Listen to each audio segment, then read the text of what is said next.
মতো সাহাবী, আবু দারদার মতো সাহাবী, এদের স্বামী স্ত্রীতে কতটা মিল ছিল। একদিন এরা দুজন বিদেশে আছেন, আর বিদেশে তাদের আবু দারদার মরণের টাইম চলে এলো। বুঝতে পারছি যে আমি মরে যাব এখন।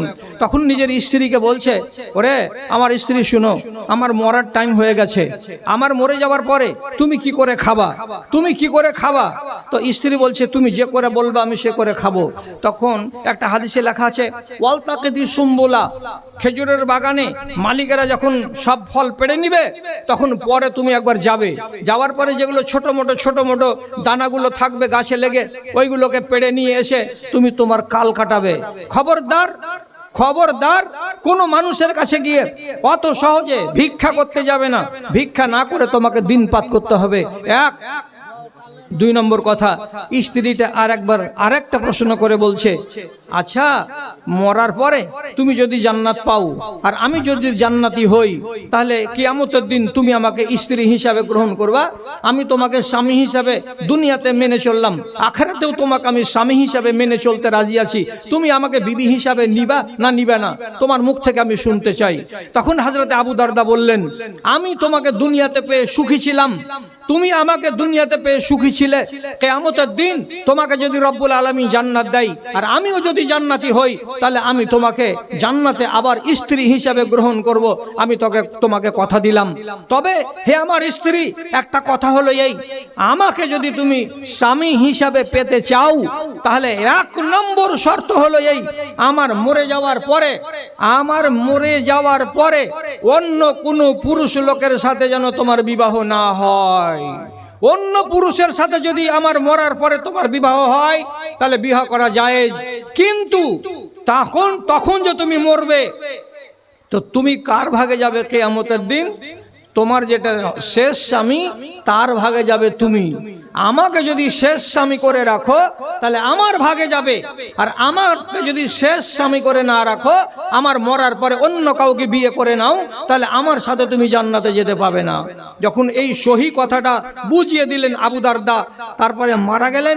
4 মাস 10 দিন যখন ইদ্যত কাটলো, তখন এই মহিলাকে পায়গাম দিল হযরতে মুয়াবিয়া রাদিয়াল্লাহু তাআলা আনহু, দিয়ে বলছে, আমি খুব ধনী মানুষ, আমার টাকা পয়সা অনেক, তোমাকে তোমার স্বামী মুরগি, মোরগ, মুসাল্লাম, বিরিয়ানি, ভালো ভালো খাবার, শাড়ি, কাপড়, ব্লাউজ এগুলো দিতে পেরেছে কি পারেনি? আমি এত টাকাওয়ালা লোক যে আমি তোমাকে সকালে একবার বিকেলে একবার বিরিয়ানি খাওয়াতে পারবো, আমি তোমাকে প্রত্যেক সপ্তাহে একটা করে নতুন কাপড় দিতে পারবো। আমার মতো ধনী মানুষটাকে তুমি বিবাহ করো, আমি তোমাকে স্ত্রী হিসেবে নিয়ে যেতে চাই। এত ভালো প্রস্তাব পাওয়ার পরেও আবু দারদার স্ত্রী বলছে, তুমি যদি আমাকে রাত আর দিন 10 বার করে পোলাও দাও, তুমি যদি প্রতিদিন আমাকে 1 জোড়া করে নতুন নতুন কাপড় দাও, তবু আমি তোমাকে বিবাহ করব না। কেন করব না তোমাকে বিবাহ? এই জন্য আমার স্বামী যখন মরে যায়, তার সাথে আমার ওয়াদা করা আছে, দুনিয়াতে আমরা দুজন সুখী জীবন কাটিয়েছি, মরার পরে আমরা দুজন আবার সুখী জীবন কাটাবো, ওর সাথে আমার বিয়ে হবে, সে আমাকে জান্নাতে স্ত্রী করে নিয়ে থাকবে। এই জন্য শর্ত হলো এটাই, আমি তার মরার পরে অন্য কাউকে যেন বিয়ে না করি। তোমাকে যদি বিয়ে করে দিই, তাহলে পরে কিয়ামতের দিন আমার স্বামী আমার হাতছাড়া হয়ে যাবে। এই জন্য তুমি আমার দরবারে আসিও না, আমি কোনোই বেটা ছেলেকে আর বিবাহ করব না। এরা কত মিল মহব্বতে জীবন কাটিয়েছে, তো এরা এত সুখের জীবন কেমন করে পেল? তো তার মশলাটা শিখো। এইবার যদি রাতের বেলায় টকঝক হয়ে যায় স্বামী স্ত্রীতে, তো কি করতে হবে? তো আবু দারদা এত জাদরেল সাহাবী, উনার স্ত্রীর সাথে যে ব্যবহার করেছেন এবং উনার স্ত্রী তার সাথে যে ব্যবহার করেছেন, এটাই ব্যবহার করো। আচ্ছা ঠিক আছে, আলহামদুলিল্লাহ। আচ্ছা 200 টাকা, ঠিক আছে, দোয়া করবো ইনশাল্লাহ একটু পরে। তো ওদের স্বামী স্ত্রী যেটা স্বভাব করেছিল, তুমি যদি ওই স্বভাবটা করো, তাহলে তুমিও সুখী হয়ে যাবে। আলহামদুলিল্লাহ। কি করেছিল তারা? তো আবু দারদা নিজের স্ত্রীকে বলছেন, ওয়াইজা গাযিবতে আলাইয়া, ও আমার বিবি, কখনো কোনো কারণে তুমি যদি আমার উপরে নারাজ হয়ে যাও, তুমি যদি আমার উপরে ক্ষুণ্ণ হয়ে যাও, তাহলে আমি তোমার স্বামী কথা দিচ্ছি, উরজিকে আমি তোমাকে রাজি করে নিব বুঝিয়ে সুঝিয়ে। তোমার কাঁধে হাত বুলাবো, তোমার মাথায় হাত বুলাবো, তোমার চিবুকটাকে ধীরে ধীরে ধীরে ধীরে নেড়ে নেড়ে কথা বলবো, তোমার হাতে হাত রেখে দিয়ে তোমাকে নরম করার আমি উপায় করব। যেমন করে হোক না কেন তুমি আমার বিবি, তোমাকে আমি মানিয়ে নিতে অবশ্যই চেষ্টা করব। আর আমি যদি কখনো নারাজ হয়ে যাই, আর আমি যদি কখনো তোমার উপরে রাগান্বিত হয়ে যাই, তাহলে তোমাকে মশলা শিখিয়ে দিচ্ছি, তুমি যেমন করে পারো না কেন আমাকে রাজি করে নেবে, আমার কাছে এসে বসবে, আমার মুখের সামনে এসে বসবে, আমার হাতে হাত লাগাবে, আমার কাঁধে কাঁধ লাগাবে, আমার মাথায় তুমি হাত বুলাবে, এবং এমনি করে আস্তে আস্তে কথা বলে বলে তুমি আমাকে মানিয়ে নেবে। তুমি যদি রাগ করো আমি তোমাকে মানিয়ে নেব, আর আমি যদি রাগ করি তুমি আমাকে মানিয়ে নেবে। মানিয়ে নেওয়ার মানসিকতা স্বামীর ভেতরে যদি থাকে, আর মানিয়ে নেওয়ার মানসিকতা বিবির ভেতরে যদি থাকে, তাহলে ওই সংসারে জীবনে কোনোদিন আগুন লাগে না। কথা বুঝা গেল? যদি কোনো একটা কারণে জিদ হয়ে যায়, তাহলে জেদের বসে এই কথাটা করতে হবে না যে তুমি আমার পায়ে পড়ো তাহলে আমি রাজি হব। এই রকমের খবরদার খবরদার জেদ মনের ভেতরে পুষে রাখতে হবে না। স্ত্রী যদি কি করে, স্বামীকে তোষামোদ করে, কিংবা স্বামী যদি স্ত্রীকে তোষামোদ করে, তুমি মেনে যাও, কথাটা বড় হয়ে গেছে, বলে দিয়েছি একবার, বারে বারে তো বলি না, তো এই জন্য রাগ করিও না। এইভাবে যদি তোষামোদ করে, তাহলে স্বামীর তোষামোদ স্ত্রীকে মেনে নিতে হবে, আর স্ত্রী যদি তোষামোদ করে তাহলে স্বামীকে মেনে নিতে হবে। এটা যদি করে চলা যায়, তাহলে দাম্পত্য জীবনে কোনোদিন ফাটল ধরে না। আর একটা কথা বলছি, সেটা কথা হলো এই, আমরা হলাম মানুষের জাত, আমাদের রন্ধ্রে আছে কি করা, মাঝে মাঝে মাঝে মাঝে ফাসাদ করা, মাঝে মাঝে কাজিয়া করা, মাঝে মাঝে ঝগড়া করা, এটা আমাদের ফিতরাতে আল্লাহ রাব্বুল আলামিন রেখে দিয়েছেন। অতএব একটা কথা শুধু শিখিয়ে দিচ্ছি, একটা বাড়িতে তুমি আছো, তোমার ননদ আছে, তোমার শাশুড়ি আছে, এই 4জন 5জন মেয়ে ছেলেকে নিয়ে একটা পরিবারে তোমাকে দিন কাটাতে হয়, রাত কাটাতে হয়। যদি ধরো কোনো কারণবশত তোমার জায়ের সাথে ঝগড়া হয়ে গেল, ধরো কোনো কারণবশত তোমার নিজের ননদের সাথে তোমার ঝগড়া হয়ে গেল, তাহলে যদি ঝগড়া হয়ে যায় তাহলে কি করতে হবে? ঝগড়াটাকে মিটাবার জন্য কি পথ আল্লাহ রাব্বুল আলামিন তার শরীয়তে আমাদেরকে দিয়ে রেখেছেন, সেটা আমাকে ওইভাবে মেনে চলতে হবে। তাহলে বাড়িতে ঝগড়া আর থাকবে না, সব মিটে যাবে ইনশাআল্লাহ। এই কথাটা তোমাদেরকে শিখাবার জন্য আরো বিশেষভাবে আমি ইচ্ছা করে এসেছি। কথাটা কি বলি খেয়াল করো, কথার দিকে খেয়াল করো, এদিক ওদিক তোমরা দেখিও না। কথাটা হলো এই, রাসূলুল্লাহর একই টাইমে 9টা স্ত্রী ছিল। হযরতে আয়েশা একমাত্র বিবি, তিনি ছিলেন কুমারী, তাকে রাসূলুল্লাহ কুমারী বিবাহ করেছিলেন। তাকে বাদ দিয়ে বাকি যতটি বিবি ছিলেন তারা সবাই অন্য স্বামীর বাড়ি থেকে স্বামী মরার পরে এসেছেন, অথবা ওই স্বামী তালাক দিয়েছে তখন নবীজির জীবনে এসেছেন। তার মানে কি, রাসূলুল্লাহর একটি মাত্র বিবি হযরতে আয়েশা হলেন কুমারী, আর আয়েশাকে বাদ দিতে গেলে বাকি 8টা বিবি তারা সবাই হলেন ওয়া কুমারী, এদেরকে বলা হয় সাইয়্যিবা, অর্থাৎ বিবাহিতা নারী।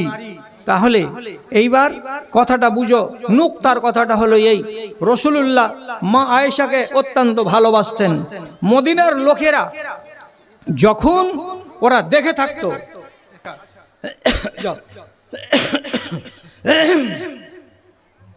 আচ্ছা আলহামদুলিল্লাহ, কোনো এক খালা এইমাত্র 50টা টাকা এবং একটা আগেকার যুগের পান, সোনার পান দিয়ে পাঠিয়েছে, আর 2টা চাঁদির পলা দিয়েছে। আল্লাহুম্মা সাল্লি আলাইহা, আল্লাহুম্মা বারিক আলাইহা, আল্লাহুম্মা আইয়িদহা বিল ইলমি ওয়াল হিলমি ওয়া যায়্যিনহা বিল ঈমানি ওয়াত তাকওয়া ওয়া লা তুআররিজহা বিল ফিতানি ইয়া রাব্বাল আলামিন, আমিন বিরহমাতিকা ইয়া আরহামার রাহিমিন। আচ্ছা, এই যে তোমরা কিছু কিছু বিশৃঙ্খলা করে দিয়েছো, এবার বসে যাও, আর না বসবে তো বাড়ি যাও জলদি। ওরকম করে ঢ্যাঁট আমি দেখতে পারবো না, আগে দিকে খাড়ো, চল দেবো, বসে যাও। আরে বসে না, আরে বাইরে যাবো তো, যাও জলদি করো। আমি এই মা বোনটিকে আর একটা কথা বলবো, বলে শেষ করব, টাইম কাছে চলে আসলো। যারা যারা যাওয়ার আছে তারা যাও, অসুবিধা নেই। আর যারা দাঁড়িয়ে আছো অকারণে একটু দয়া করে বসে যাও। দেখে আলহামদুলিল্লাহ, একটা ছোট্ট মেয়ে ছেলে 1000 টাকা দান করেছে, 1400 টাকা দান করেছে, আলহামদুলিল্লাহ মাশাআল্লাহ। হলো তোমার, দাও। মাশাআল্লাহ আমার বড় বহিন এখানে এসে মা বাপের নামে 500 টাকা দান করেছে। আল্লাহুম্মা সাল্লি আলাইহা আল্লাহুম্মা বারিক আলাইহা। পরওয়ারদিগার আমার বুবুর মা বাবাকে তুমি ভালো করিও, আয় আল্লাহ তাদের কবরে তুমি নূরে মুনাওয়ার করে দিও। রব্বানা তাকাব্বাল মিন্না ইন্নাকা আনতাস সামিউল আলিম, আমিন বিরহমাতিকা ইয়া আরহামার রাহিমিন। হ্যাঁ বলছিলাম, যদি ঝগড়া হয়ে যায়, মেনে নিলাম যে আমাদের দুজনের ভেতরে একটা বড় ধরনের ঝগড়া হয়ে গেল, আমরা স্বামী স্ত্রী, মিটাতে পারলাম না, একদিন গেল, দুদিন গেল, 4 দিন গেল, 5 দিন গেল, তাহলে এটা কি করতে হবে? মিটাতে হবে না ওভাবেই থেকে যাবে? তুমি যদি এটাকে মিটাতে না পারো তো শরীয়ত যেটা বলছে এটা করো, তুমি সুখী হবে, তোমার স্বামী সুখী হবে। শরীয়ত কি বলছে? যদি নিজেরা মিটাতে না পারো তাহলে তোমার গ্রামে বা তোমার মহল্লাতে যেটা তোমার নজরে সবচাইতে ভালো মানুষ, সেটা মৌলবী হোক অথবা মাস্টার হোক কিংবা কোনো শিক্ষিত মানুষ হোক, তার কাছে যাও। তার কাছে গিয়ে তুমি স্ত্রী তোমার নিজের অভিযোগটা পেশ করো, স্বামীকে নিয়ে যাও। ওকে বলে দিতে হবে আমি তোমাকে নিয়ে যাব কালকে মৌলানা আয়েশের বাড়ি। বলো, তুমি বলে দাও যে আমি তোমাকে নিয়ে যাব আমাদের এই এলাকার ভেতরে আর একজন বড় কোনো আলেম আছে, অমুকের বাড়ি নিয়ে যাব। তো যেটা তোমার নজরে পছন্দ তার বাড়ি নিয়ে যাও, আর যাওয়ার পরে স্বামী স্ত্রী দুজনেই কথা বলো। এবার তুমি তোমার অভিযোগটা বলো। এটা কোথায় পেলাম? হাদিসে লেখা আছে। এই ছোড়েরা তোরা ই করা, এই চাংড়া গালা, আরে তোরা থাম না রে, আর কতক্ষণ এগুলা রেকর্ড করবি রে? হ্যাঁ, দমলে না রে তোরা রে, ছোট ছোট তোরকে মুসলমানিও তো হয়নি এখানে, তোরা এগুলা কি করছিস রে? কত হ্যাঁ হ্যাঁ শোনা, হ্যাঁ শোনো শোনো, মসজিদে নববীতে রাসূলুল্লাহ সাহাবীরাকে নিয়ে বসে আছেন। এমন সময়তে একটা স্ত্রী লোক এলো আর এসে রাসূলুল্লাহকে দেখিয়ে এই দেখো এমনি করে আঙুল তুলে বলছে, আল্লাহ রাসূল ওই যে দেখছেন ওই পিলারটার গোড়াতে বসে আছে। টাকা কত টাকা বলতে মানা করলে বেনামিতে 2 অ্যাকশন করে দেন। আচ্ছা, নাম বলতে মানা করলে, কিন্তু কতটি আছে এটা বলতে মানা করলে? রে বাবা রে, বড় দুঃখ করা আইন দিয়ে দিল। নাম তো বলবো না, কিন্তু কতটি আছে ওটাও বলবো না। 3 4 5 6 7 8, ঠিক আছে ঠিক আছে বলবো না। আচ্ছা আলহামদুলিল্লাহ। তো পুরুষটার দিকে রসুলকে দেখে বলছেন, ওই যে পিলারের গোড়ায় বসে আছে এই লোকটা, এর নাম হলো সাফওয়ান, এটা হলো আমার স্বামী। তো স্বামীর নাম নেওয়া যাবে না যাবে না? কি বুঝলে? স্বামীর নাম যদি দিনে 10 বার করে নেওয়ার মন লাগে, 10 বার করে মন লাগে, অসুবিধা নাই। খালি সব সময় এটা কইও না রবির বাবুজি, খালেকের বাপজি, রোজের বাপজি। তো রোজের বাপ করে কাল না কাটিয়া মাঝে মাঝে একবারে ডাইরেক্ট নাম ধরে বলবে, আইসে বলবে শোনা, অসুবিধা নাই। একবার অসুবিধা নাই, আরো ভালোবাসাটা বাড়বে। স্ত্রী যদি স্বামীর নাম ধরে ডাকে, আমি তো 3-3টা বৌমার শ্বশুর, আমার বেটি একটা, তো আমার বেটি তো 5টা ছেলের মা, অথচ এদের সামনে আমি আমার স্ত্রীর ডাক নাম ধরে ডাকি। আমার স্ত্রীর ডাক নাম হলো বুলি, তো বুলি তো বুলি। অসুবিধা কোথায়? না, অসুবিধা নাই। রাসূলুল্লাহ 100 বার করে বলছেন আয়েশা আয়েশা আয়েশা। তো রাসূল যদি বিবির নাম 50 বার করে বলতে পারেন, তো আমি কেন আমার স্ত্রীর নাম বলতে পারবো না? একটা মহিলা, আচ্ছা আলহামদুলিল্লাহ, ব্যাগে ভরে নিয়ে এসো জলদি। ব্যাগ বলছে না হয় না তোমার, ব্যাগ হালকা হয়ে আছে, আর মানে যাও জলদি যাও। তো কথাটা হলো এই যে এই দেখেন আমার স্বামী বসে আছে, এর সম্বন্ধে আমার 3টা কথা আছে। রসুল কি 3টা কথা আছে? তো বলছে যখন নমাজ পড়ছি তখন আমাকে গামাগাম কিলিয়া নমাজ ছুটিয়ে দিছে। যা, এটা কোন কথা হলো? আচ্ছা। তো যখন নমাজ পড়ছি তখন আমাকে মেয়েরা নমাজ ছাড়িয়ে দিচ্ছে। আর যদি রোজা রাখছি তো রোজার সময়তে করছে কি, রুটি নেই, ভাত নেই, খেজুর নেই, কোনো দানা পানি লিয়ে আসা জোর করে যেমন গরুকে গাছ খাওয়া এরকম করে মুখে ঠুসিয়া ভরে দেওয়া, বলছে গিললি, তখন আমাকে গিলে নিতে হয়েছে। আর যেমনি আমি খেয়ে নিছি আমার রোজা শেষ। তো রোজা রাখছি তো রোজা ছাড়িয়ে দিচ্ছে, আর নমাজ পড়ছি তো মারছে। এই একটা রোগ। আর 3 নম্বর রোগ হলো যে আমার স্বামী ফজর ওয়াক্তে উঠে মসজিদে যায় না। আলহামদুলিল্লাহ, মাশাআল্লাহ, 1000 টাকা আছে। আচ্ছা, পাটনা থেকে আমার বিহাই বেটি 1000 টাকা দান করেছে, তার বাবা মা বেঁচে নেই, তারা কবরবাসী হয়েছে। দোয়া হবে আল্লাহুম্মা সাল্লি আলাইহা, আল্লাহুম্মা বারিক আলাইহা। আচ্ছা, বলছিলাম তাহলে স্বামীর বিরুদ্ধে যদি অভিযোগ থাকে তাহলে একটা বিশিষ্ট মানুষের কাছে গিয়ে ফাইসালা করার জন্য এ কথাটা বলা যাবে। যখনই এ কথাটা বলে দিল তখন রাসূলুল্লাহ ওই লোকটাকে কাছে ডাকলেন, ডাকা বলছেন, এই শুনো, আগে এসো, সাফওয়ান শুনো। তো সাফওয়ানকে আগে ডাকলো, আগা দিকে বিবি, এখানে স্বামী। তখন বলছে, তুমি তোমার স্ত্রীকে মারছো কেন? নামাজ পড়ছে তখন। বলছে, আল্লাহ রসুল এক রাকাতে ধরেলেন সূরা বাকারা, এক রাকাতে শেষ করে দিল, আর এক রাকাতে আলে ইমরান শেষ করে দিল। তাহলে আপনি বলেন তো 2 রাকাত নামাজ পড়তে আমার বিবিকে কত টাইম লাগবে? এশারের টাইমে যদি নামাজ শুরু করে তো রাত 12টা লেগে যাবে আর 2 রাকাত নামাজ পড়তে। আর পড়েই চলে গেছে, কোরআন তেলাওয়াত করেই চলে গেছে, রুকুতে যায় না। আর আমি একটা পুরুষ মানুষ, আমি ঘাঁটা দেখছি যে আমার স্ত্রী আমার পাশে আসবে, তো যখন দেখছি যে ও নামাজ ছোট করে না, তখন ওকে মায়েরা নামাজ ছাড়িয়ে দিচ্ছি, ছাড় নামাজ। এইটা কারণ? বলছে, হ্যাঁ এটাই কারণ। তো রোজা কেন ছাড়াইছো? বলছে, এগুলো তো নফল রোজা। তো আমি পুরুষ মানুষ, দিনের বেলায় আমার কখনো কোনো প্রয়োজন দেখা দিতে পারে, তো আমার অনুমতি না নিয়ে আমার স্ত্রী যদি কি করে রোজা রাখে, তো এটা কি রাখা ঠিক হবে? আমি তো একটা জুয়ান স্বামী, কাজে দিনের বেলায় কেন রোজা রাখছে? তো রোজা রাখবে দিনে আর রাতের বেলায় নামাজ পড়বে, তো তাহলে আমি ওকে মারবো না তো কি করব? আপনি বলেন। রাসূলুল্লাহ কথা দুটাকে শুনলেন, তারপরে এবার বলছেন কথা কি, যে তুমি বলে ফজর ওয়াক্তে কোনোদিন মসজিদে জামাত ধরতে যাও না? তখন লোকটি ঠান্ডা মাথাতে বলছে, রসুল আমার গৃহস্থালী আছে, আমার বাগান বাড়ি আছে, আমাকে সারা দিন বাগানে কাজ করতে হয়, কোদাল চালাতে হয়, গাঁইতি চালাতে হয়, কোদাল চালিয়ে গাঁইতি চালিয়ে সারাদিন ঘাম ঝরিয়ে যখন বাড়ি আসি, কে দিয়েছে এটা? আপনি না আপনার আহলিয়া? কে দিচ্ছে? মারা গেছে। ও আল্লাহুম্মা সাল্লি আলাইহা, আল্লাহুম্মা বারিক আলাইহা। পরওয়ারদিগার আলম আমার ভাইজান রাহলিয়া মারা গেছে, কবরবাসী হয়েছে, আল্লাহ তুমি তার দরজাকে উঁচা করে দাও।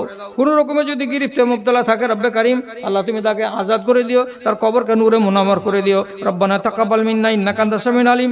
আমিন আমিন বিরহমাতিকা ইয়া আরহামার রাহিমিন। হ্যাঁ, তো বলছে কাজ করা মানুষ রাতের বেলায় ঘুমাই, ফজর ওয়াক্তে চেতন পায় না। তখন রাসূলুল্লাহ বললেন, যখন চেতন পাবে তখন নামাজটা পড়ে নিবে। আর এ বিবিকে কি বললেন রাসূলুল্লাহ?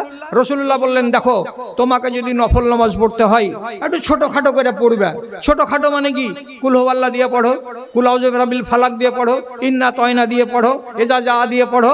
আর যে এক রাকাতে তুমি সূরা বাকারা পড়বে আর সারা রাত কাটাইবে, আর তোমার স্বামী এই কনকনা জাড়ে একলাই ওরলে আপ গরম হবে না, এটা কাজ খবরদার করবে না। হিসাব করে সময় কাটাও, 1। আর 2 নম্বর কথা, রোজা স্বামীর অনুমতি ছাড়া নফল রোজা করা যাবে না। নফল রোজা করা যাবে না। কয়টা নিষেধ আছে? গত বছর তোমাদেরকে বলেছিলাম মেয়ে লোকের জন্য নিষেধ আছে 50টা। তার ভেতরে হলো কি, নফল রোজা করতে পারবে না স্বামীর অনুমতি ছাড়া। আর তোমার আসল চুলে বাজারের চুল যুক্ত করে দিয়ে নকল চুল লাগানো চলবে না, এটা হচ্ছে হারাম কাজ, এটা লানতের কাজ।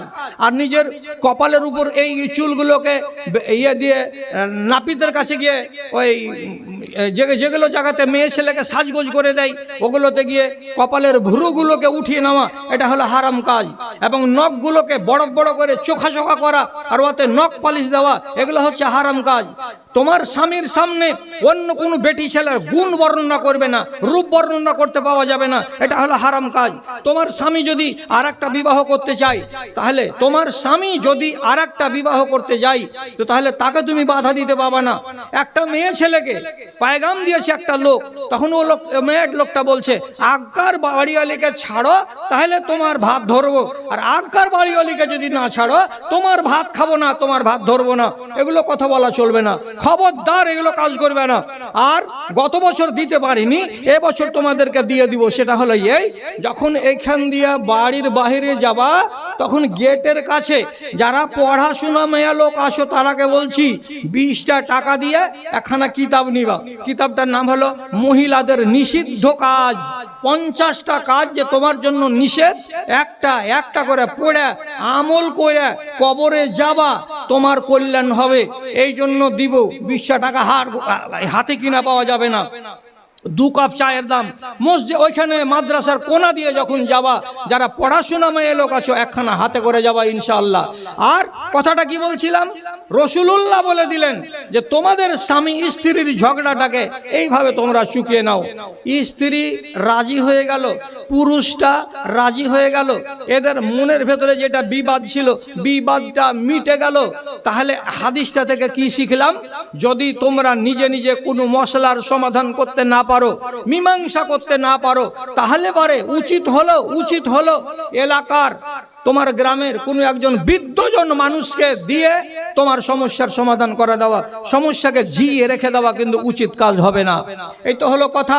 এবার যেটা হলো বেশি দুঃখের কথা, সেটা হলো এই, গতবার যত টাকা হয়েছিল অতটি টাকা এইবার আমাদের স্টেজে আসেনি। তাহলে মা বোনেরা তোমরা বেয়াদবি মনে করিও না। এমন কি খালা আছো এখানে যে তুমি এখন পর্যন্ত তোমার ব্যাগ থেকে 20টা কিংবা 50টা কিংবা 100টা টাকা মাদ্রাসাকে দাওনি? এরকম কেউ আসো নাকি? যদি থাকো, তোমাকে আল্লাহর কসম দিচ্ছি, তোমার দানে এ মাদ্রাসার ইট, তোমার দানে এ মাদ্রাসার রং, তোমার দানে এই মাদ্রাসার খোরাক, তোমার দানে এই মাদ্রাসার শিক্ষকদের বেতন, তোমার এইগুলো জিনিস হলো সাদকায়ে জারিয়া। মরার পরে এইগুলো তোমার কাজে আসবে। এই জন্য তোমাকে আমি অনুরোধ করে বলছি, যারা যারা এখন পর্যন্ত টাকা দাওনি, তারা কম করে হলে ধার করে নিয়েও তোমাকে 20টা টাকা দিতে হবে। আলহামদুলিল্লাহ। রামপুরা বাড়ি না? হ্যাঁ হ্যাঁ, চিনতে পারছি তো আমি। আরে ছাত্রীরাও এখন বড় হয়ে গেল, কয় টাকা আর চিনতে পারবো? এই দেখো, আমার ছাত্রী বিসমিল্লাহ করে দিয়েছে একটা চাঁদির আংটি দিয়ে। গত বছর 100টার কাছাকাছি উঠলো, আর এবার একটাতে বিসমিল্লাহ হলো। এবার চাঁদির আংটি আসতে শুরু হবে ইনশাআল্লাহ। 200টা টাকা দিয়ে দিব। আচ্ছা, আলহামদুলিল্লাহ। 300টা টাকা দান করে বেনামিতে কোনো একজন মহিলা 300টা টাকা দান করেছে মাদ্রাসাকে। আল্লাহুম্মা সাল্লি আলাইহা, আল্লাহুম্মা বারিক আলাইহা। এবার তোমরা সুন্নাতি দানের দিকে এগিয়ে আসো। একটা করে চাঁদির আংটি বাপের নামে, দাদুর নামে, যারা মরে গেছে তোমার পরিবারে তাদের নামে উঠো আর তাড়াতাড়ি করে আনো। মাশাআল্লাহ। যাদের কাছে নাই তারা 20 টাকা দেবে। আল্লাহুম্মা সাল্লি আলাই, আল্লাহুম্মা বারিক আলাই। পরওয়ারদিগার, তোমার বান্দিরা যে আসে দান করেছে, আল্লাহ তাদের দানকে তুমি সাদরে গ্রহণ করে নাও। রব্বানা তাকাব্বাল মিন্না ইন্নাকা আনতাস সামিউল আলিম। আমিন আমিন বিরহমাতিকা ইয়া আরহামার রাহিমিন। মাশাআল্লাহ। আমার বিহাই বেটি একবার 1000 টাকা দিয়ে গেল, আর একবার একটা চাঁদির আংটি করে গেল দান। কবুল করো তুমি পাক।